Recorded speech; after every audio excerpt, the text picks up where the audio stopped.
Halo, shalom rekan-rekan yang terkasih. Selamat bergabung kembali dalam ibadah kita kali ini. Mari kita awali dengan doa bersama-sama kepada Tuhan.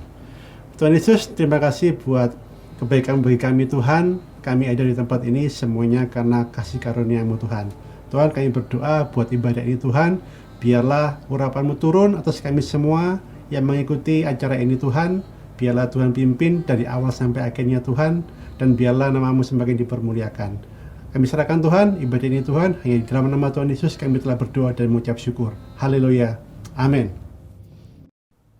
Yang percaya Tuhan baik, katakan sama-sama, Engkau baik Tuhan, Engkau baik buat setiap kami Tuhan. Haleluya. Tuhan baik, Tuhan ajaib, Tuhan ajaib. Haleluya. Haleluya Tuhan. Katakan Yesus baik, Yesus baik, Yesus ajaib Tuhan. Oh, katakan, tak terbayang kebesaran-Mu dan tak terbanding kekuatan-Mu Tuhan, Kau megah bagiku. Katakan, segenap jiwa dan pengharapan telah ku serahkan untuk rencana-Mu Tuhan, Kau Raja atasku. Oh, hanya Kau yang layak ditinggikan. Yesus, sebab Tuhan ajaib, ajaib Kau Tuhan, agung dan perkasa. Kau sumber kemenanganku, layak berkuasa, memerintah selamanya. Yesus, Kaulah Raja mulia. Amin. Yesus, tak terbayang kebesaran-Mu dan tak terbanding kekuatan-Mu Tuhan, Kau megah bagiku. Segenap jiwa kami, segenap jiwa dan pengharapan aku serahkan untuk rencana-Mu Tuhan, Kau Raja atasku. Oh, hanya Kau yang layak ditinggikan. Katakan ajaib, ajaib Engkau Tuhan, ajaib Kau Tuhan, agung dan perkasa. Kau sumber kemenanganku, layak berkuasa, memerintah selamanya.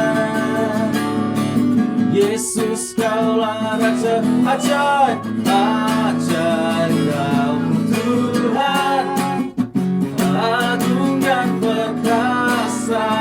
Katakan, Kau sumber kemenanganku, layak berkuasa, memerintah selamanya. Yesus, Kaulah Raja mulia. Raja mulia. Amin. Engkaulah Raja mulia buat setiap kami Tuhan. Yesus.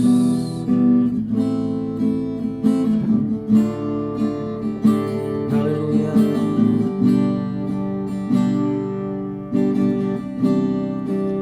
Syukur selalu bagi kasih-Mu di dalam hidupku. Takkan kami ragu Tuhan, takkan ku ragu atas rencana-Mu masa depanku.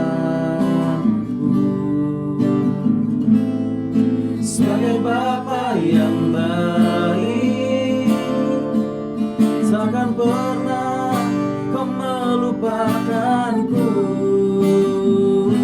Sebagai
menari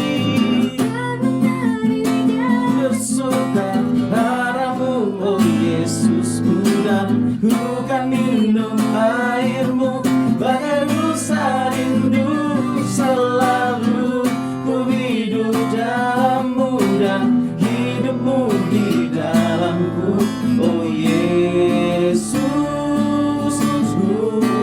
oh Yesusku, oh Yesusku, oh Yesusku, oh Yesusku.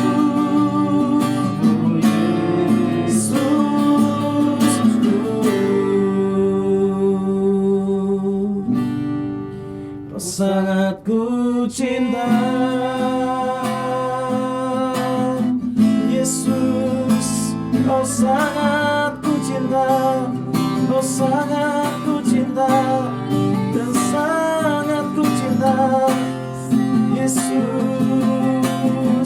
Kami kan menari dan kami kan bersuka Tuhan, sebab Engkau baik, sebab Engkau baik Tuhan, Yesus Tuhan, sebab Engkau baik Yesus, haleluya, sebab Yesus baik, terima kasih, sebab Engkau baik Tuhan, syukur,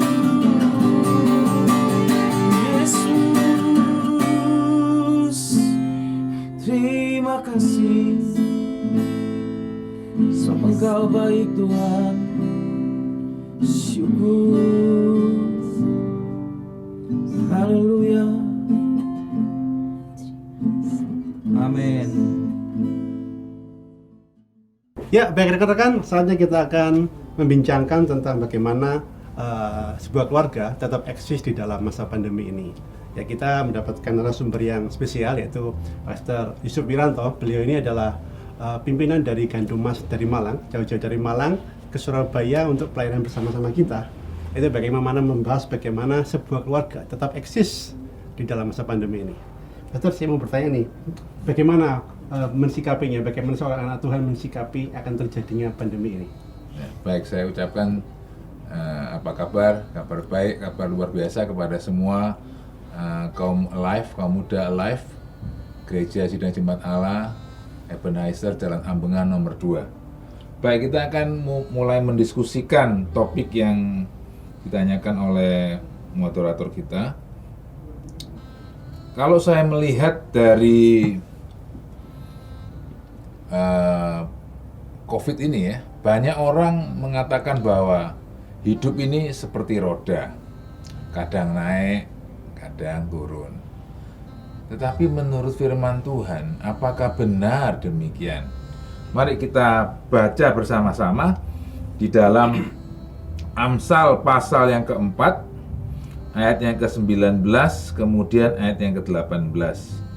Jalan orang fasik itu seperti kegelapan. Mereka tidak tahu apa yang menyebabkan mereka tersandung. Tetapi jalan orang benar itu seperti cahaya fajar yang kian bertambah terang sampai rembang tengah hari. Jadi kalau kita melihat dari firman Tuhan, jalan anak Tuhan, jalan orang benar, jalan orang percaya itu bukan seperti roda, kadang naik, kadang turun, tidak. Tetapi jalan anak Tuhan itu makin lama makin bersinar, makin lama makin terang. Amin. Seperti rembang tengah hari. Tetapi ada orang yang mengatakan begini, tapi kenyataannya kok ya seperti yang kita lihat ini. Mengapa? Karena Anda mempercayainya. Yang dikatakan Tuhan Yesus berulang kali dalam firman Tuhan, jadilah menurut imanmu. Kalau engkau mempunyai iman yang negatif, akan terjadi seperti imanmu yang negatif itu. Tetapi sebaliknya, kalau kita percaya kepada firman Tuhan, maka akan terjadi sama seperti yang dikatakan oleh firman Tuhan. Jadilah menurut imanmu. Ya. Nah, kalau kita mau mengalami kian lama, kian bertambah terang, bahkan terang sampai rembang tengah hari, maka kita harus meniru caranya Tuhan Yesus. Tidak ada jalan yang lain. Kita harus meniru caranya Tuhan Yesus. Harus mau dipimpin Roh Kudus seperti Tuhan Yesus dipimpin Roh Kudus. Banyak orang mengatakan, mana bisa, mana mungkin, dia kan Tuhan.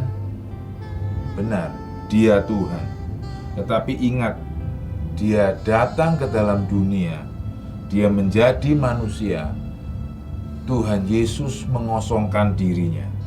Saya akan bacakan di dalam Filipi 2 ayat yang ke-5 sampai yang ke-7 dalam Alkitab terjemahan sehari-hari. Hendaklah kalian berjiwa seperti Yesus Kristus. Pada dasarnya ia sama dengan Allah, tetapi ia tidak merasa bahwa keadaannya yang ilahi itu harus dipertahankannya. Sebaliknya, ia melepaskan semuanya, lalu menjadi sama seperti seorang hamba. Ia menjadi seperti manusia dan nampak hidup seperti manusia. Jadi Tuhan Yesus ketika datang ke dalam dunia, Tuhan Yesus mengosongkan dirinya, menanggalkan keilahiannya. Betul, Tuhan Yesus itu Allah 100%. Dan dia juga manusia 100%. Tetapi ia ilahi 0% karena menanggalkan keilahiannya. Maka itu kalau kita baca di Alkitab, kita membaca bahwa Tuhan Yesus mengalami kelelahan. Tuhan Yesus mengalami ngantuk, bahkan pernah tidur di buritan kapal. Karena benar-benar dia manusia sama seperti kita yang tidak ilahi. Walaupun jati dirinya tetap 100% Allah. Nah, itulah sebabnya Tuhan Yesus pun perlu mengalami baptisan Roh Kudus. Ketika itu di Sungai Yordan oleh Yohanes Pembaptis. Ya, bahkan saya kalau membaca Lukas 1 ayat 13 sampai 15, seorang malaikat berkata kepada Zakaria, "Jangan takut, hai Zakaria, sebab doamu telah dikabulkan, dan Elisabet istrimu akan melahirkan seorang anak laki-laki bagimu, dan haruslah engkau menamai dia Yohanes." Ayat 15b, ia akan penuh dengan Roh Kudus mulai dari rahim ibunya. Kalau seorang Yohanes Pembaptis saja perlu penuh Roh Kudus mulai dari rahim ibunya, apalagi Tuhan Yesus dengan misi yang lebih besar, bahkan jauh lebih besar, lebih dahsyat daripada misi yang diemban oleh Yohanes Pembaptis. Pasti Tuhan Yesus sudah penuh dengan Roh Kudus dari sejak kandungan, ya. Jadi artinya pada waktu saya dan saudara kita percaya kepada Tuhan Yesus, menerima Tuhan Yesus sebagai Tuhan dan Juru Selamat, pada saat itu jugalah kita harus minta Tuhan penuhkan kita, baptiskan kita dengan Roh Kudus. Dan sejak saat itu kita harus mulai belajar berjalan dipimpin Tuhan, dipimpin Roh Kudus. Amin. Seperti Tuhan Yesus dipimpin Roh Kudus. Jadi kemungkinan-kemungkinan yang dilihat orang sepertinya kok sama gitu ya. Sepertinya kok roda turun juga di bawah. Tidak sama. Di dalam kisah Tuhan Yesus dibaptis oleh Roh Kudus itu di Sungai Yordan, datang burung merpati yang melambangkan Roh Kudus itu. Nah, Roh Kudus yang sama itu membawa Tuhan Yesus ke padang gurun. Ya. Jadi kadang-kadang kita ini mengalami padang gurun, tetapi bukan maunya kita, tapi dipimpin oleh Roh Kudus. Ya. Kalau kita masuk ke padang gurun, tetapi bukan karena pimpinan Roh Kudus, itu berarti kita mencobai diri kita sendiri, kita mencobai Tuhan. Karena memang Alkitab mengatakan kepada kita di dalam Yakobus 1 ayat 14, tetapi tiap-tiap orang dicobai oleh keinginannya sendiri. Jadi hati-hati, Kalau kita tidak bisa berjalan dipimpin Roh Kudus, kita tidak mau belajar peka, kita tidak mau belajar taat, bukannya Roh Kudus yang menuntun kita ke padang gurun, tetapi keinginan kita sendiri, keinginan daging kita ini yang akan menuntun kita ke padang gurun. Jadi kita mesti hati-hati. Karena itulah Tuhan Yesus seringkali mengatakan kepada kita, barang siapa mau ikut aku, ia harus menyangkal dirinya, memikul salibnya, dan mengikut aku setiap hari. Itu penting sekali. Jadi makna kekristenan itu adalah hidup dalam penyangkalan diri, hidup memikul salib. Ya. Nah, kalau saya sendiri melihat pandemi ini, lebih tepat kalau dikatakan ini mirip seperti Bapa kita yang di sorga menerbitkan matahari bagi orang baik dan orang jahat. Seperti Bapa kita di surga menurunkan hujan bagi orang benar maupun orang yang tidak benar. Nah, pandemi ini melanda semua orang, melanda semua negara, melanda seluruh dunia, melanda semua suku bangsa, orang benar maupun orang tidak benar, semuanya mengalami pandemi COVID-19 ini. Orang baik dan orang jahat, semuanya mengalami. Jadi ini bukan sesuatu yang spesial untuk ini, untuk itu, tidak. Ini peristiwa seperti Tuhan menurunkan hujan dan memberikan matahari baik bagi orang benar maupun bagi orang yang tidak benar. Gitu. Oke kok. Baik kok.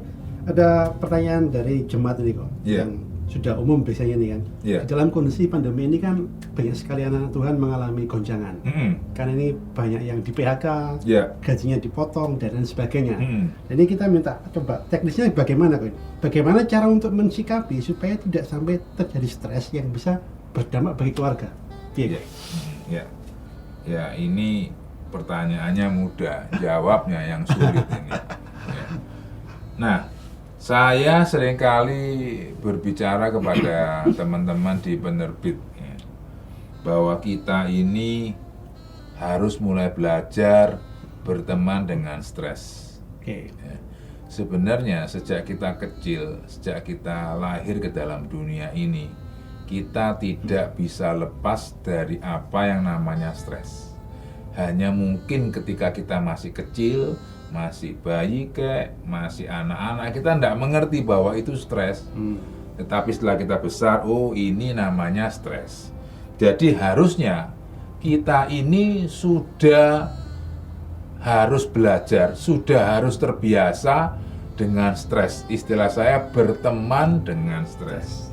Ya, mengapa ini saya tekankan? Karena seringkali kita misalnya, kalau kita ada tugas pekerjaan, entah di kantor gereja, entah di kantor luar gereja, seringkali kan kita membuat schedule, ya.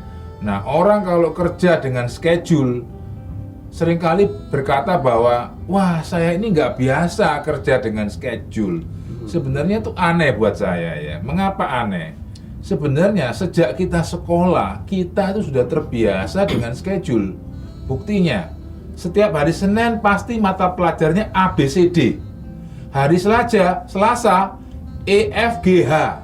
Ya, hari Rabu KLMN. Selalu begitu kan? Nah, itu kan di schedule. Tetapi kita ini nggak sadar bahwa itu di schedule. Nah, demikian juga dengan stres. Seringkali kita ini nggak sadar bahwa dari kecil, dari sejak lahir, kita ini sudah mengalami apa yang dinamakan dengan stres. Tetapi masalahnya, kita tidak menyadari bahwa itu stres. Jadi mari mulai sekarang kita belajar berteman dengan stres, karena sejak kecil kita mengalaminya walaupun tidak menyadarinya. Nah, kalau kita sudah bisa berteman dengan stres, nah saya rasa nanti kita akan merasakan perbedaan yang besar, ya. Karena saya sendiri mengatakan ini karena saya setiap hari ketika dulu masih berkantor bukan di gereja, saya setiap hari itu harus mencret. Ya, itu kan stres ya. Stres. Nah, karena itulah saya ketika berdoa dalam renungan pagi, dalam fellowship pagi saya Selalu Tuhan mengingatkan hal seperti ini sehingga saya harus berteman dengan stres. Itu mau tidak mau, suka tidak suka akan terjadi dalam diri kita. Nah, sebenarnya kita sebagai orang Kristen ini adalah orang yang paling siap menghadapi stres. Kok bisa? Iya, karena tadi saya katakan bahwa kita ini sejak lahir baru harus mempersenjatai diri kita dengan memikul salib, ya, dengan menyangkal diri. Itu kan tidak enak. Ya. Jadi sebenarnya kita ini adalah orang yang paling siap menghadapi stres. Apalagi kalau kita menyitir, kita menyimak apa yang dikatakan oleh Rasul Petrus dengan ilham Roh Kudus dalam 1 Petrus 4 ayat 1 dan 2. Jadi, karena Kristus telah menderita penderitaan badani, kamu pun harus juga mempersenjatai dirimu dengan pikiran yang demikian. Karena barang siapa telah menderita penderitaan badani, ia telah berhenti berbuat dosa. Nah, saudara, berhenti berbuat dosa itu suatu tantangan, suatu kesulitan, suatu peperangan dalam diri kita yang bisa membuat kita ini stres, bahkan sampai stres luar biasa. Jadi kalau kita sudah belajar, melatih, mempersenjatai diri kita untuk mengalami penderitaan badani, seharusnya stres itu bukan sesuatu yang hebat ya, bukan sesuatu yang luar biasa gitu, karena kita udah terbiasa.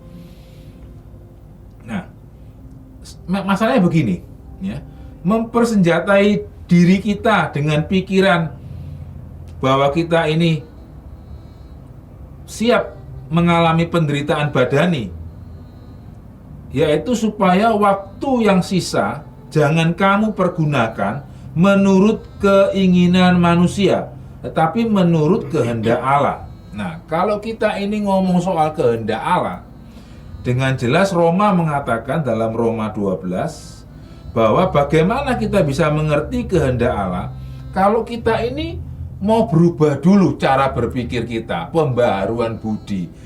Cara kita berpikir mesti berubah dulu. Mindset kita mesti berubah dulu. Nah, untuk berubah mindset ini, yaitu kembali kita mesti menyangkal daging, menyangkal kenyamanan daging kita ini harus disangkal begitu ya. Bahkan kalau perlu kita sampai mengalami pikul salib. Saya menerangkannya begini ya, tentang menyangkal diri dan pikul salib.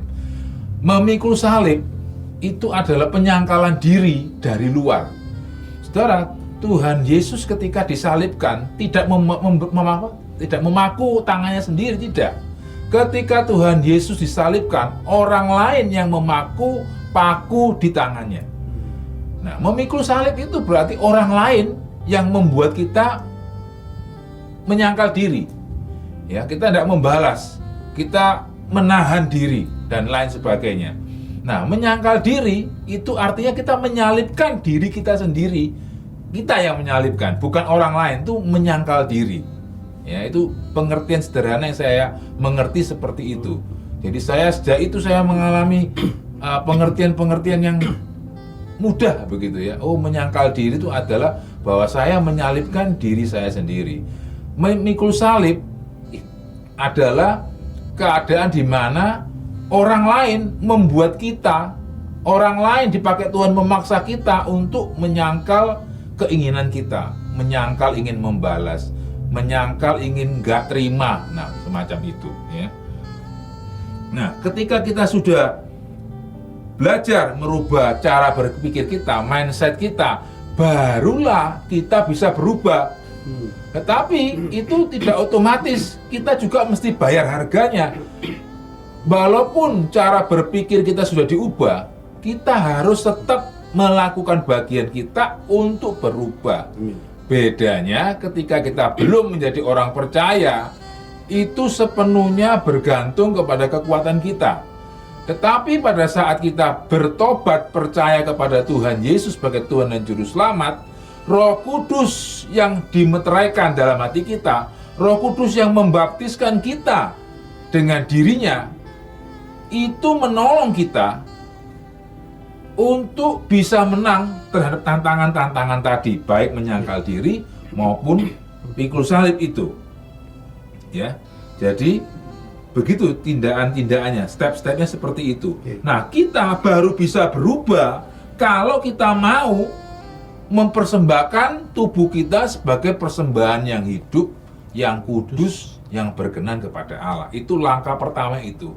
Nah, langkah pertama ini sebenarnya serupa dengan apa yang dikatakan Tuhan Yesus, barang siapa mau ikut aku, dia harus menyangkal diri, pikul salib. Itu ilham roh kepada Tuhan Yesus. Ilham Roh Kudus kepada Paulus adalah mempersembahkan tubuhmu sebagai persembahan yang hidup, yang kudus, dan yang berkenan kepada Allah. Itulah ibadahmu yang sejati. Nah, setelah itu Tuhan juga mengatakan begini, demikian pula lah tiap-tiap orang di antara kamu yang tidak melepaskan dirinya dari segala miliknya tidak dapat menjadi muridku. Jadi setelah kita berteman dengan stres, maka langkah berikutnya yang kita harus belajar adalah melepaskan diri dari segala milik kita. Itu mirip yang dikatakan Rasul Paulus dalam 1 Korintus 7, dan orang-orang yang membeli seolah-olah tidak memiliki apa yang mereka beli. Nah, ini yang sulit. Ini yang sulit. Ya, ini yang sulit. Ya, semua orang pasti mengalami ini. Ini yang sulit. Ini yang sulit, ya. Nah, setelah kita bisa menang atas semua ini, ya, berteman dengan stres, membeli tetapi tidak memiliki. Membeli tetapi tidak memiliki. Maka kita bisa masuk ke langkah berikutnya supaya kita tidak mengalami stres yang berakibat tidak baik kepada keluarga kita, yaitu kita belajar mengatur keuangan. Kita belajar merencanakan keuangan.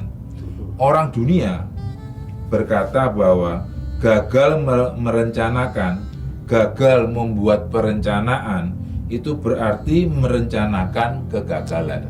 Ya. Kalau orang dunia saja bisa mengerti seperti itu, apalagi kita orang percaya. Harusnya kita lebih memahami itu. Bahkan di dalam Yakobus 4 ayat 13 dan seterusnya, di sana jelas-jelas bahwa orang percaya itu boleh membuat perencanaan, tetapi ingat harus melibatkan Tuhan dalam perencanaan, ya. Nah, ini juga ditegaskan oleh Tuhan Yesus di dalam Lukas 14 ayat 28. Siapakah di antara kamu yang kalau mau mendirikan sebuah menara tidak duduk dahulu membuat anggaran biayanya, kalau cukup uangnya untuk menyelesaikan pekerjaan itu. Nah, itu penting, ya. Jadi kita harus belajar membuat perencanaan keuangan. Nah, di dalam perencanaan keuangan ini, langkah pertama yang paling gampang dilakukan adalah jangan membelanjakan uang Anda melebihi income Anda. Jangan sampai pengeluaran kita itu lebih besar dari penghasilan kita. Jangan besar pasak daripada tiang. Itu penting sekali, ya. Nah, hal ini diajarkan oleh firman Tuhan di dalam Filipi pasal yang keempat ayat 11 dan seterusnya. Kukatakan ini bukanlah karena kekurangan, sebab aku telah belajar mencukupkan diri dalam segala keadaan. Mencukupkan diri dalam segala keadaan. Jadi kalau misalnya income kita cuma 1.000, ya jangan belanja lebih dari 1.000. Bagaimana kita bisa mengatur pengeluaran-pengeluaran kita, bahkan tidak habis 1.000 itu, tapi malah ada sisa yang bisa kita tabung, yang bisa kita investasikan. Masalahnya, mengapa banyak orang gagal mencukupkan diri dalam segala keadaan? Mengapa? Mengapa banyak orang gagal mencukupkan diri dalam segala keadaan? Pelajaran yang menarik adalah ketika saya dalam pembacaan Alkitab saya setiap hari, ya ini bukannya sekarang ya, tahun-tahun yang kemarin ini ketika saya membaca dalam Daniel 1 ayat 8 dan 9. Saya bacakan ya. Ini ketika bangsa Yehuda ditawan oleh Raja Nebukadnezar dari Babel. Maka penduduk Yerusalem, bangsa Yehuda, suku Yehuda, termasuk Sadrah, Mesak, Abednego, dan Daniel itu semua diangkut ke sana. Nah, ini mengenai ketika mereka di Babel sana. Daniel berketetapan untuk tidak menajiskan dirinya dengan santapan raja dan dengan anggur yang biasa diminum raja. Diminta nyalah kepada pemimpin pegawai istana itu supaya ia tak usah menajiskan dirinya. Maka Allah mengaruniakan kepada Daniel kasih dan sayang dari pemimpin pegawai istana itu. Apa yang mau saya sampaikan di sini? Adik-adik dikasih Tuhan, kemenangan atas pertempuran besar, kemenangan atas peperangan besar itu selalu dimulai dari hal-hal yang kecil. Amin. Maka itu Alkitab mengajarkan demikian. Barang siapa setia dalam perkara-perkara kecil, ia setia juga dalam perkara-perkara besar. Barang siapa tidak benar dalam perkara-perkara kecil, ia tidak benar juga dalam perkara-perkara besar. Nah, seringkali kita mendengar tentang Daniel ini mengenai makanan yang najis itu adalah makanan yang dipersembahkan kepada berhala. Oke, saya nggak berdebat soal itu. Tapi saya punya pengertian yang lain ketika saya membaca ayat itu. Waktu itu sahabat pengertian seperti ini. Makanan najis itu lebih kepada makanan haram. Ya, jadi orang Israel dalam perjanjian lama itu ada aturan-aturan, ini makanan haram, ini makanan halal. Jadi kalau mereka sudah menyembah berhala seperti pada zaman Raja Yoyakim di mana Daniel hidup waktu itu, sehingga mereka sampai dibuang ke Babel. Kalau sudah sampai menyembah berhala seperti itu, mana pusing dengan ini halal, ini haram. Tetapi Daniel, Sadrah, Mesak, dan Abednego ini bukan hanya ketika mereka masih di Israel, bahkan mereka dibawa sampai ke Babel pun mereka masih mau hidup menurut firman Allah versi perjanjian lama. Ada makanan yang haram ya. Kalau mereka tidak setia dalam perkara kecil ini, mustahil mereka bisa menang ketika menghadapi dapur perapian. Mustahil mereka bisa menang ketika menghadapi gua singa. Nah, demikian juga kita. Bagaimana kita bisa menang menghadapi stres yang besar kalau kita nggak pernah belajar menyangkal diri, memikul salib, sehingga kita berlatih menghadapi stres yang kecil, sehingga pada waktu stres lebih besar datang, kita udah siap. Kita tidak mungkin bisa langsung mengangkat beban 100 kilo. Ya, saya nggak kuat. Tapi coba kalau kita latihan 25 kilo, 50 kilo, 75 kilo. Pada saatnya kita akan mampu mengangkat 100 kilo. Nah, itulah yang Tuhan mau kita mengerti bahwa mengapa kok kita seringkali gagal melakukan firman Tuhan yang katanya berat. Enggak, sebenarnya masalahnya kita adalah tidak setia dalam perkara-perkara kecil, ya. Jadi kalau kita sudah setia perkara-perkara yang kecil, maka kita pasti setia perkara-perkara yang besar. Amin. Pertanyaannya, perkara kecil yang mana yang kira-kira Tuhan mau? Kalau tadi mengenai makanan haram dan halal, ya dalam zaman perjanjian baru sudah tidak ada lagi itu ya makanan halal, makanan haram. Yang ada adalah makanan itu sehat atau enggak buat kita. Jadi pelajaran perjanjian lama mengenai makanan haram itu dalam perjanjian baru itu lebih ke arah kesehatan. Ya, ini makanan seperti yang dianggap najis seperti perjanjian lama itu kalau kita benar-benar lihat misalnya ikan yang nggak bersisik nggak boleh dimakan. Kita lihat lele itu kan tinggi sekali kolesterolnya, ya. Jadi sebenarnya Alkitab mengajarkan kepada kita orang perjanjian baru yang Tuhan maksud dengan makanan haram pada waktu perjanjian lama, karena mereka belum ada riset seperti kita begini ya, bahwa makanan ini nggak bagus tinggi kolesterolnya, ini nggak bagus tinggi untuk asam urat nggak baik dan sebagainya. Nah, kalau saya baca di dalam, saudara bisa tulis ya, baca sendiri di dalam Mazmur 1 ayat 1 sampai 3, dalam Yosua 1 ayat 7 sampai 8, dan dalam Yeremia 17 7 sampai 8. Itu sebenarnya saling bersinggungan ya, saling bersinggungan. Itu intinya adalah mengandalkan Tuhan. Jadi orang kalau mengandalkan Tuhan itu diumpamakan dalam Yeremia seperti pohon yang ditanam di tepi air, yang merambatkan akar-akarnya ke tepi batang air, dan yang tidak mengalami datangnya panas terik, yang daunnya tetap hijau, yang tidak khawatir dalam tahun kering, dan yang tidak berhenti menghasilkan buah. Ini ayat yang luar biasa ini ya, ayat yang dahsyat. Nah, kalau saya baca ayat yang sama itu terdapat di dalam Mazmur 1.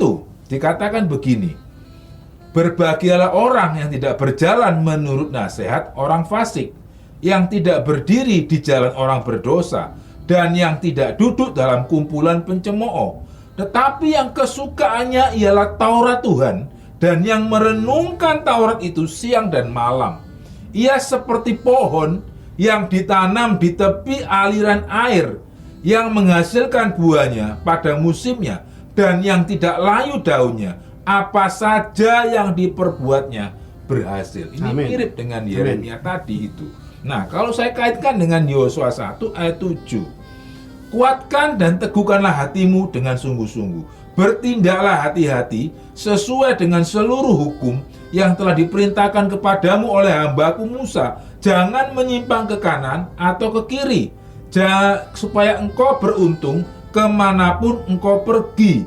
Janganlah engkau lupa memperkatakan kitab Taurat ini. Tadi dikatakan merenungkan siang dan malam. Di sini katakan janganlah engkau lupa memperkatakan kitab Taurat ini, tetapi renungkanlah itu siang dan malam, sama juga, supaya engkau bertindak hati-hati sesuai dengan segala yang tertulis di dalamnya. Sebab dengan demikian perjalananmu akan berhasil dan engkau akan beruntung. Amin. Nah, salah satu cara saya berteman dengan stres, ketika saya bilang tadi saya main stres setiap hari, saya itu sangat menikmati jam-jam doa. Saya sangat menikmati jam-jam baca Alkitab, dan itu benar-benar suatu rest bagi saya. Apa rest itu ya? Suatu istirahat begitu ya, kelegaan begitu buat saya. Sehingga saya sepertinya bisa mengosongkan diri dari stres yang kemarin, dan saya siap menghadapi tantangan yang baru pada hari itu. Maka itu saya mendorong kepada kaum muda, kepada kaum Alive ini, mari kita belajar membangun hubungan kita pribadi dengan Tuhan, membangun fellowship kita pribadi dengan Tuhan dalam membaca Alkitab dan dalam berdoa. Nah, seringkali saya memberikan perumpamaan sederhana untuk dua hal ini. Kalau kita berdoa, itu kita ngomong sama Tuhan ya. Sedangkan Tuhan ngomong sama kita masih bisa lewat audible begini, masih Tuhan bicara ya. Tetapi masalahnya tidak semua orang peka ya. Istilah saya, nggak semua orang seperti Tuhan Yesus peka seperti itu. Bapak ngomong, Roh Kudus ngomong, peka. Nggak semua orang seperti itu. Maka itu jalan yang paling mudah untuk mengerti kehendak Tuhan, kalau kita belum bisa mendengar seperti Tuhan Yesus, belum bisa mendengar suara Roh Kudus seperti Tuhan Yesus, baca Alkitabmu. Yes. Dan kalaupun Roh Kudus berbicara secara audible kepada kita dan kita bisa mendengarnya, pasti yang dikatakan Roh Kudus itu tidak akan bertentangan dengan firman Allah yang tertulis. Amin. Tidak akan mungkin. Yes. Maka tuh banyak orang mengatakan Roh Kudus bilang begini, bilang begitu, tetapi ngawur. Mengapa kok bisa ngawur? Karena mereka tidak penuh dengan firman Allah. Mereka tidak baca firman Allah. Mereka nggak suka firman Allah. Karena itu mereka gampang dibuat tersesat. Jadi hati-hati ya. Mari kita melakukan yang paling kecil. Apa itu? Berdoa. Baca Alkitab setiap hari. Dan lakukan firman Allah itu. Amin. Nanti kita akan mengalami rest itu. Jadi saya ini hanya sharing apa yang saya alami secara pribadi pada waktu saya stres sampai mencret tadi itu ya. Nah, langkah berikutnya untuk mengelola keuangan, merencanakan keuangan adalah belajar berinvestasi. Ya, belajar berinvestasi. Nah, yang menarik itu ketika saya membaca di dalam Amsal 11 ayat 24. Saya baca dalam versi sehari-hari ya. Alkitab bahasa sehari-hari. Ada orang suka memberi tapi bertambah kaya. Ada yang suka menghemat tapi bertambah miskin papa. Ya. Nah, ini saya bacakan dalam terjemahan yang biasa kita baca, terjemahan yang kita pakai itu ya. Ada yang menyebar harta tetapi bertambah kaya. Ada yang menghemat secara luar biasa namun selalu berkekurangan. Nah, Bapak Ibu Saudara harus mengerti ini ya. Adik-adik juga harus mengerti ini. Saya setelah mengerti ayat ini, saya melihat bahwa salah satu bentuk investasi itu adalah memberi. Yes. Salah satu bentuk investasi itu memberi. Alkitab mengajarkan barang siapa memberi untuk orang miskin itu memiutangi Tuhan. Yeah. Barang siapa memberi kepada orang miskin, Tuhan utang kepada orang itu. Itu ada ayatnya di Alkitab. Yeah. Ya. Artinya apa? Kalau kita memberi orang miskin, kita memberi untuk pekerjaan Tuhan juga, itu sepertinya kita kita memiutangi Tuhan. Memang dalam hati kita, kon utang aku loh Tuhan. Enggak begitu juga ya. Jangan sampai kita punya pikiran, Tuhan ini loh, engkau utang sama aku. Enggak juga begitu. Tapi itu sebenarnya kita memiutangi Tuhan. Apa yang kita tabur, pasti kita tuai. Amin. Dan kalau kita belum menuai apa yang kita tabur, anak kita itu pasti menuai. Yeah. Cucu kita pasti menuai. Maka itu Daud mengatakan, aku sudah tua, tapi belum pernah kulihat anak cucu orang benar meminta-minta. Yes. Nah, saya ini banyak mengalami seperti ini. Ketika saya masuk pelayanan di Gandumas full time, ya kita pelayanan, ya dapatnya, saudara mengertilah ya, sama-sama pelayanan itu ngerti sudah ya.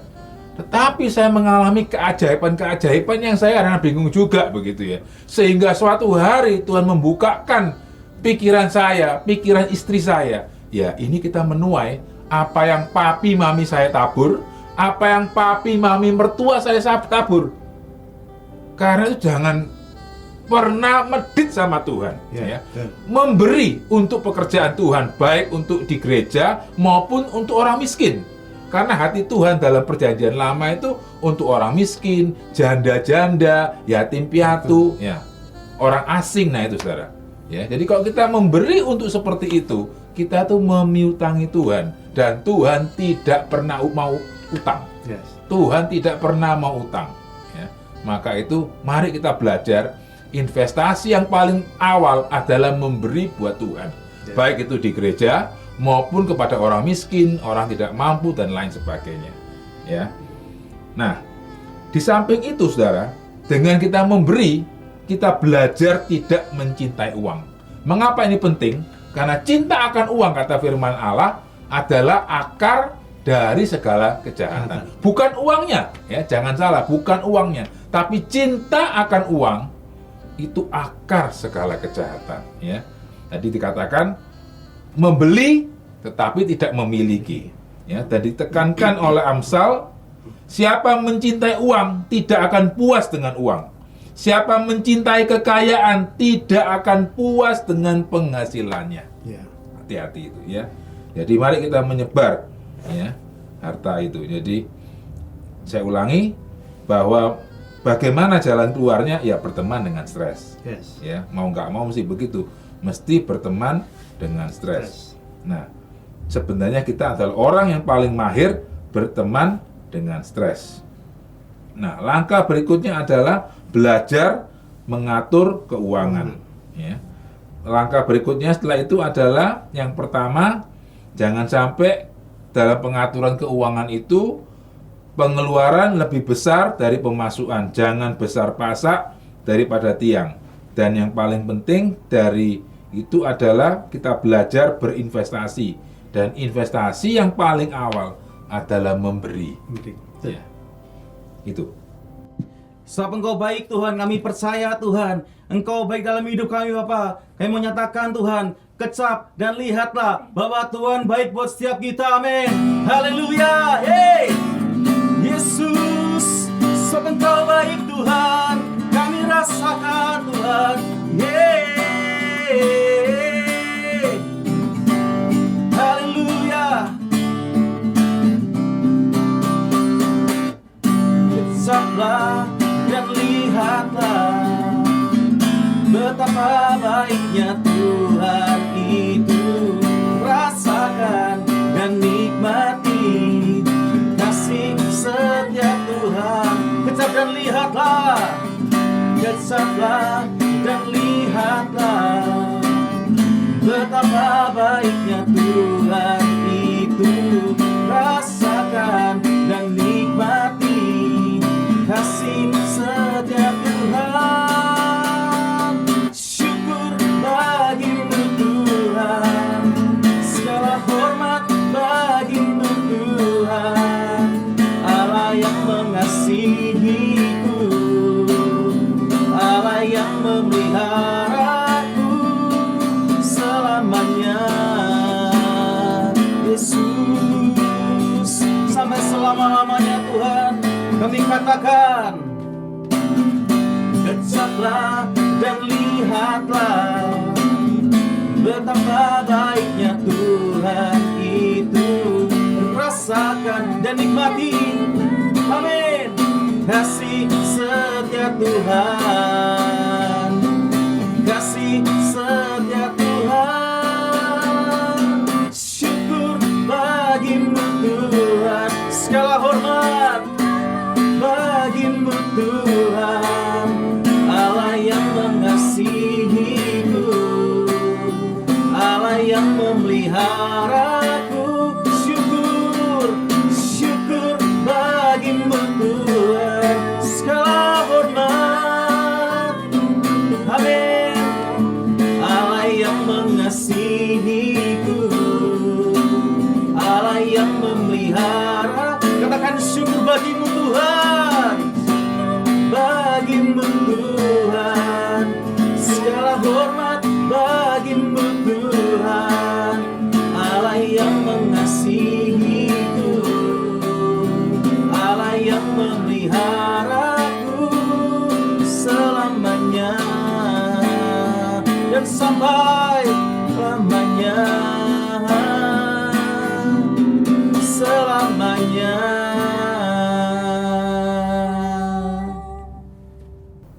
Ya teman-teman, jawabannya lengkap banget ya. Kita harus berteman dengan stres sampai kita akan diberkati Tuhan semakin luar biasa ya. Amin. Karena kita cinta akan Amin. Tuhan ya. Amin. Ini Ko Yusuf, ini ada sebagian kita kan di LF itu kan tidak hanya sebagai karyawan atau pegawai.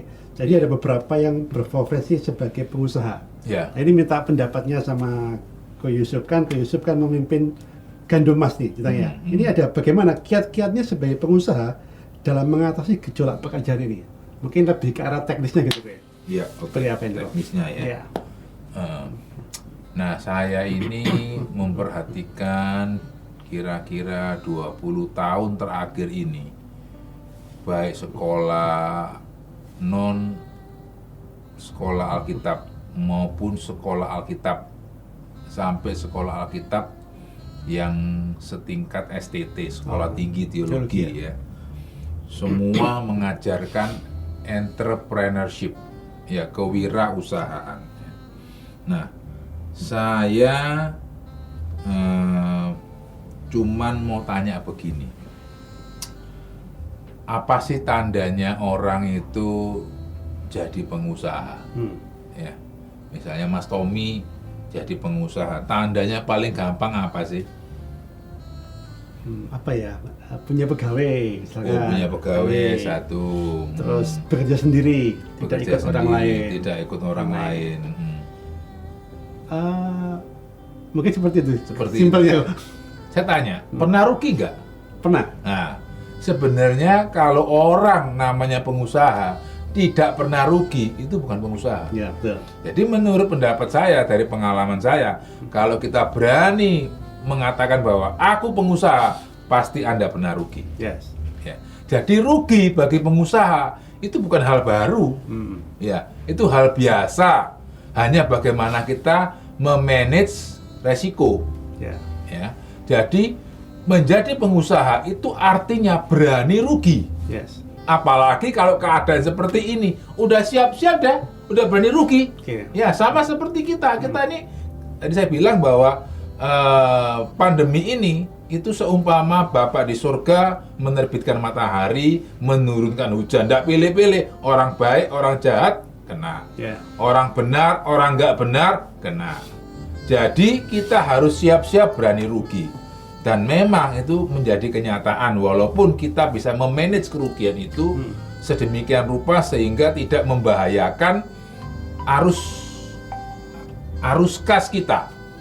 Ya, arus cash flow dari perusahaan Ya. kita atau institusi di mana kita berada. Ya. Nah, itu penting sekali. Nah, kalau kita tidak bisa belajar mengatur keuangan, tidak belajar merencanakan keuangan seperti yang saya ngomong tadi itu, Ya. wah, kita akan kelabakan. Oke. Ya. Tapi kalau kita belajar mengatur keuangan, maka satu, kita berani rugi. Oke. Ya. Yang kedua, karena kita sudah belajar mengatur keuangan, maka resikonya menjadi tidak begitu besar. Ya, misalnya sebenarnya untuk yang pandemi ini, siapa yang pernah menyangka? Saya juga tidak pernah menyangka. Ya, betul. Tetapi kalau kita ini belajar, maka itu kita belajar. Kalau kita belajar mengatur keuangan, kita akan sampai pada titik, kita akan belajar seperti ini. Tanda-tanda resesi itu bisa dibaca sebenarnya. Ya, resesi. Walaupun ini keterlaluan resesinya karena pandemi ini ya. Minusnya keterlaluan, tapi sebenarnya sudah bisa dibaca itu bahwa mulai tahun 2018 itu kelihatan sudah. Ketika tahun 2019 saya bilang kepada teman-teman di keuangan, tolong sediakan cash flow sekian. Jadi saya nggak mau uang ini diganggu. Betul. Ini jaga-jaga. Tanpa saya tahu bakal terjadi pandemi ini. Nah, karena Tuhan menolong kita, memberi kita pengertian, membaca tanda-tanda statistik dan sebagainya itu. Nah, Tuhan pakai teman-teman kita di keuangan itu sehingga kita pada waktu menghadapi pandemi ini itu kita tertolong. Oke. Ya. Nah, saya mau kasih satu ayat, mengapa kok harus berani rugi ya. Di dalam Mazmur 15 ayat 1 ini saya juga pakai terjemahan sehari-hari. Mazmur Daud, Tuhan, siapa yang boleh menumpang di kemahmu dan tinggal di bukitmu yang suci? Orang yang hidup tanpa celah, melakukan yang baik dan dengan jujur mengatakan yang benar. Bla bla bla, ayat 5 bagian B. Ayat 4 bagian B. Yang menepati janji biarpun rugi. Nah, ini dia. Menepati janji biarpun rugi. Nah, ini pelajaran yang berat sekali. Bahkan saya pun ketika mengalaminya sangat sakit, tidak enak. Tetapi ayat 5B mengatakan, orang yang berbuat demikian, yang tadi semua itu ya termasuk menepati janji walaupun rugi, akan selalu tentram. Wah, itu luar biasa itu ya. Termasuk bayar utang. Iya kan? Betul. Kita katakanlah saya beli sama Mas Romi barang A, pasti ada tenggang waktunya, Ya. sebulan kah, 2 bulan kah. Nah, saya mesti menepati janji. Nah, ini pelajaran yang saya dapat terutama dari papi mertua saya. Ya. Papi mertua saya itu nagih orang tidak seserius mau bayar orang loh. Sampai saya pikir-pikir enak banget ya yang utang sama papi mertua saya ini. Kalau mau bayar orang, niatnya tuh luar biasa dibanding dia mau menagih orang. Itu pelajaran yang bagus buat saya dalam pengertian, ya kalau saya mau bayar sungguh-sungguh, ya nagih juga sungguh-sungguh gitu ya. Nah, Nah, yang berikutnya lagi setelah kita mengerti yang tadi itu, ya, berani rugi. Yang berikutnya adalah pelajaran yang dikatakan Tuhan Yesus dalam Matius 10. Aku mengutus kamu seperti domba ke tengah-tengah serigala. Sebab itu hendaklah kamu cerdik seperti ular dan tulus seperti merpati. Nah, ini saya artikan begini. Di dalam kita berbisnis, kadang-kadang ada yang namanya beli barang, insurance.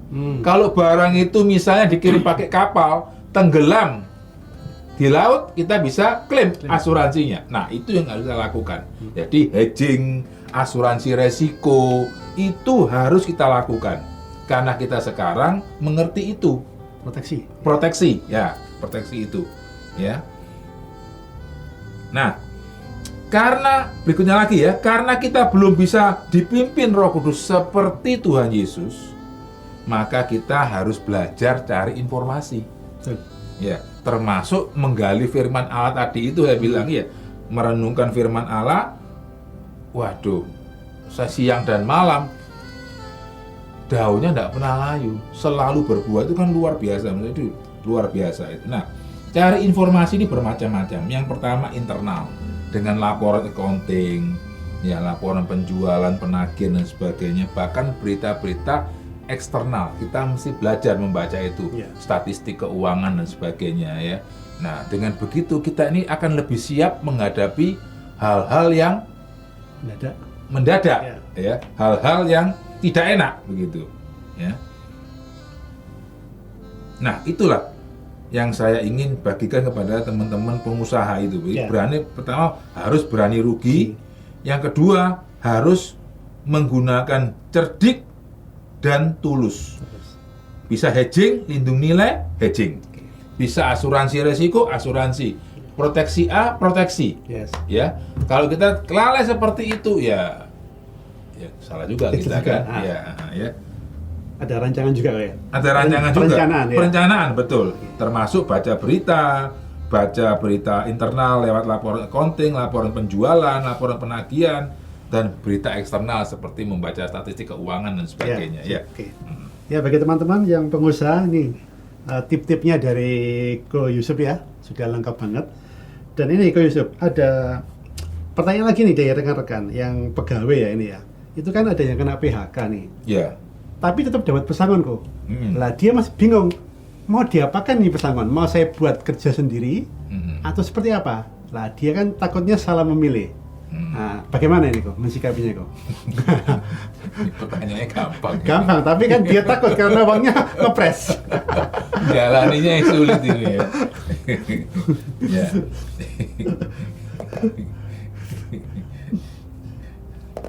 Nah, saya sebelum menjawab ini, saya mau kasih pandangan-pandangan ya. Pertama adalah kemampuan Anda itu kemampuan yang seperti apa? Ya, kita punya keterampilan, kemampuan seperti apa?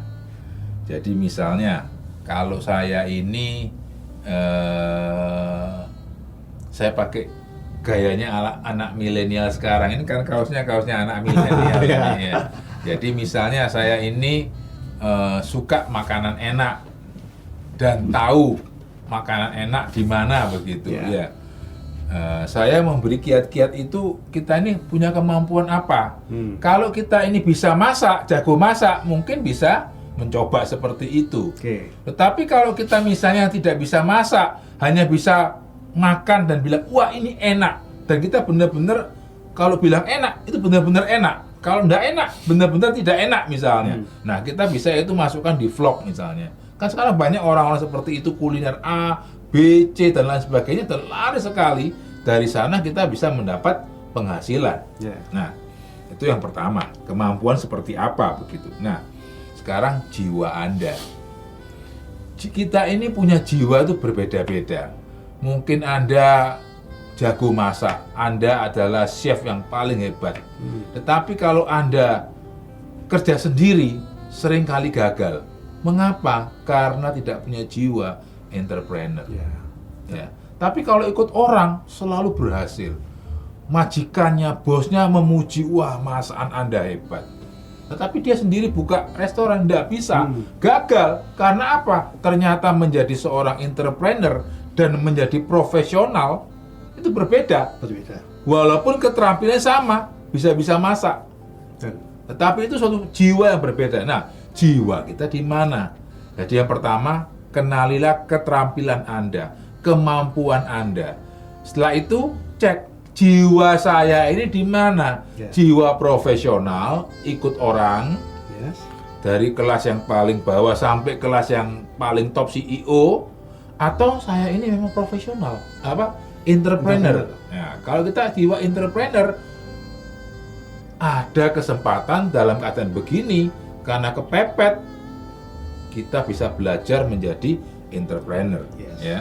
Nah, kalau kita berjiwa profesional, lebih baik kita jangan terlalu neko-neko, carilah pekerjaan. Saya rasa masih ada orang-orang yang membutuhkan keterampilan kita, kemampuan, kejagoan kita dalam hal apa, misalnya masak, pasti masih ada orang cari ya. Oke. Ya, walaupun tidak mudah dibanding masa bukan pandemi. Nah, kalau kita ini punya jiwa entrepreneur, berapa persen yang berani kita pakai sebagai modal? Karena apa? Bisa untung, bisa buntung. Iya kan? Orang berusaha itu tidak selalu untung. Kalau orang berusaha pasti untung. Semua orang jadi pengusaha. Betul. Tapi nyatanya kan tidak, karena tidak semua pengusaha itu berhasil. Yes. Ya. Nah, jadi berapa persen yang bisa kita pakai? Oke. Ya, jangan sembarangan. Dan kalau kita berani mencoba menjadi entrepreneur seperti itu, saya menyarankan coba dengan resiko yang kecil. Misalnya dropship, Oh iya. ya. Kita bisa GoFood, itu kan juga entrepreneur sebenarnya. Iya. Ya. GoFood, Gojek, semacam itu dan lain sebagainya. Atau kalau kita mau buka sesuatu, mungkin bisa dengan franchise kali yang lebih mantep, ininya sudah tertata, adminnya tertata, ya, dan modalnya ada yang kecil, yang sedang, yang besar. Kalau kita kecil-kecilan aja, ya ambil yang kecil, mungkin lebih mantap seperti itu. Ya. Karena ada jaringan dan lain sebagainya. Ya. Betul. Oke, Ko. Yang terakhir, Yusuf. Ini bagaimana pesan-pesan ke Yusuf ini bagi keluarga-keluarga muda di live ini dan profesional muda dalam masa pandemi ini? Ya, saya ingin membacakan di dalam Amsal 24 ayat 10. Jika engkau tawar hati pada masa kesesakan, kecilah kekuatanmu. Ya. Nah, kalau saya baca di dalam Kejadian 26 ayat 1 sampai 3 dan seterusnya. Kelaparan di tanah Israel pada zaman Ishak itu pernah terjadi juga pada zaman Abraham dan terulang lagi pada zaman Yakub. Dan rupanya rute pengungsiannya itu jelas. Semuanya itu mengungsi ke Mesir. Ya, Abraham mengungsi ke Mesir dan memperoleh budak-budak dan sebagainya itu. Yakub, Tuhan lewat Yusuf mempersiapkan Yakub pergi ke Mesir. Nah, untuk Ishak ini ada sesuatu yang berbeda. Ishak secara naluri, secara kebiasaan dari nenek moyangnya juga maunya lari ke Mesir. Nah, karena itu Tuhan mengatakan begini. Maka timbullah kelaparan di negeri itu. Ini bukan kelaparan yang pertama yang telah terjadi dalam zaman Abraham. Sebab itu Ishak pergi ke Gerar kepada Abimelek, raja orang Filistin. Lalu Tuhan menampakkan diri kepadanya serta berfirman, janganlah pergi ke Mesir. Diamlah di negeri yang akan kukatakan kepadamu. Tinggallah di negeri ini sebagai orang asing. Maka aku akan menyertai engkau dan memberkati engkau. Sebab kepadamulah dan kepada keturunanmu akan kuberikan seluruh negeri ini. Lompat ayat 6. Jadi tinggallah Ishak di Gerar. Dia taat. Walaupun keadaan kelaparan di negeri Kanaan itu, Gerar juga di Kanaan. Ya. Mesir pasti limpah makanan. Biasanya seperti itu, sehingga jalur pengungsiannya ke Mesir. Ya, tapi kalau Tuhan dengan jelas memberi pernyataan tinggallah di sini, pasti Tuhan akan menolong memberkati kita. Maka menaburlah Ishak di tanah itu, di Gerar itu, dan dalam tahun itu juga ia mendapat hasil 100 kali lipat, sebab ia diberkati Tuhan. Amin. Mengapa diberkati Tuhan? Ikut Taat. Ya, tinggal di sini. Logikanya gak masuk akal. Negeri ini kelaparan, susah pasti. Tapi karena taat dengan pimpinan Roh Kudus, dia menuai 100 kali lipat. Amin. Nah, jadi mari kita belajar dengar-dengaran dengan Roh Kudus, baca Alkitab, bina hubungan fellowship dengan Tuhan setiap hari. Nikmati Tuhan, pasti kita akan menikmati berkat-berkat pada masa-masa kesulitan, kesukaran itu. Ya. Nah, saya membacakan satu ayat yang menarik. Dalam Yesaya 40 ayat 29. Tuhan memberi kekuatan kepada yang lelah dan menambah semangat kepada yang tiada berdaya.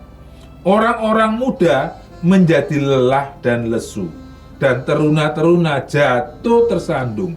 Tetapi orang-orang yang menanti-nantikan Tuhan mendapat kekuatan baru. Saya ulangi ya, tetapi orang-orang yang menanti-nantikan Tuhan mendapat kekuatan baru. Menanti-nantikan itu artinya orang yang suka bersekutu dengan Tuhan dalam firman dan dalam doa. Mereka diumpamakan seperti Raja Wali yang naik terbang dengan kekuatan sayapnya. Ingat, Raja Wali itu justru akan semakin mudah terbang tinggi ketika menghadapi badai. Ketika anginnya besar, justru dia malah terbang naik tinggi. Itu bedanya dengan burung-burung yang lain. Maka itu dengan jelas dikatakan bahwa orang yang menanti-nantikan Tuhan itu mendapat kekuatan baru seumpama Raja Wali. Mereka berlari dan tidak menjadi lesu. Mereka berjalan dan tidak menjadi lelah. Amin. Ya. Amin. Puji Tuhan. Teman-teman yang terkasih, saya berharap talkshow ini bisa bermanfaat bagi kita semua.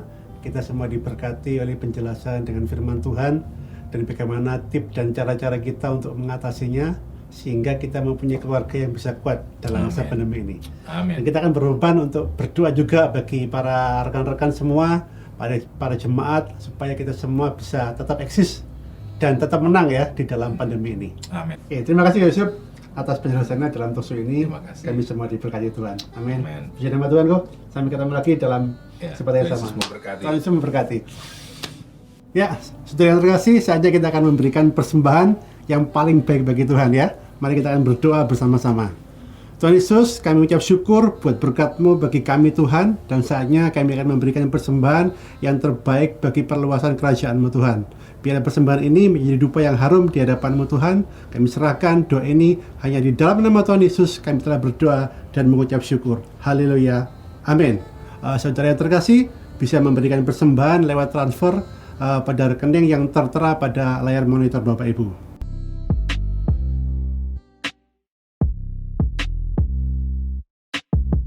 Untuk pengumuman dalam sepekan gereja ini, Bapak Ibu juga bisa melihat pada layar monitor saudara.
Wow, sungguh sangat luar biasa ya.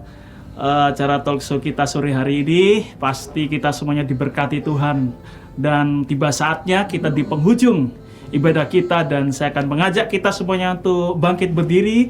Kita akan berdoa bersama-sama. Mari kita satu di dalam doa. Allah Bapa yang baik, kami mengucap syukur kepada Tuhan. Engkau baik bagi kami melalui acara talk show malam hari ini. Kami percaya kami sudah diberkati oleh Tuhan, dan kami bisa melihat bahwa kasih sayang Tuhan sungguh ada bagi kami. Kami berdoa secara khusus buat para keluarga muda yang hari-hari ini sedang ada di dalam pergumulan dalam usaha pekerjaan mereka. Bagaimana mereka mencoba merintis pekerjaan yang baru, atau bagaimana mereka bisa tetap survive di dalam menjaga stabilitas atau kekuatan keuangan mereka. Tuhan tolong mereka agar sungguh-sungguh mengandalkan Tuhan. Dan ketika mereka mengandalkan Tuhan, kami akan melihat perkara-perkara yang besar Tuhan akan nyatakan di dalam kehidupan keluarga-keluarga muda di tempat ini. Dan juga jika ada di antara kami yang sedang sakit, yang mengalami masalah di dalam kesehatan, kami tumpangkan tangan di dalam nama Yesus. Biarlah kuasa kesembuhan Tuhan nyatakan dalam kehidupan mereka. Terima kasih Tuhan, terima kasih. Kami juga berdoa buat para pengusaha muda, bagaimana mereka cara bisa mempertahankan usaha mereka tetap maju, tetap berjalan dengan baik di tengah kesulitan seperti ini. Kami percaya hikmat kebijaksanaan Tuhan akan Tuhan curahkan bagi mereka. Terima kasih Tuhan, terima kasih. Kami percaya Tuhan, sepanjang minggu yang berjalan ke depan ini, kami akan melihat berkat dan pemeliharaan Tuhan di dalam kehidupan kami.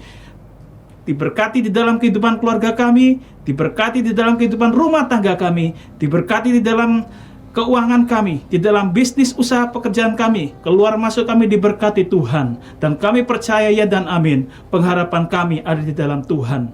Tuhan memberkati dan melindungi sidang jemaat.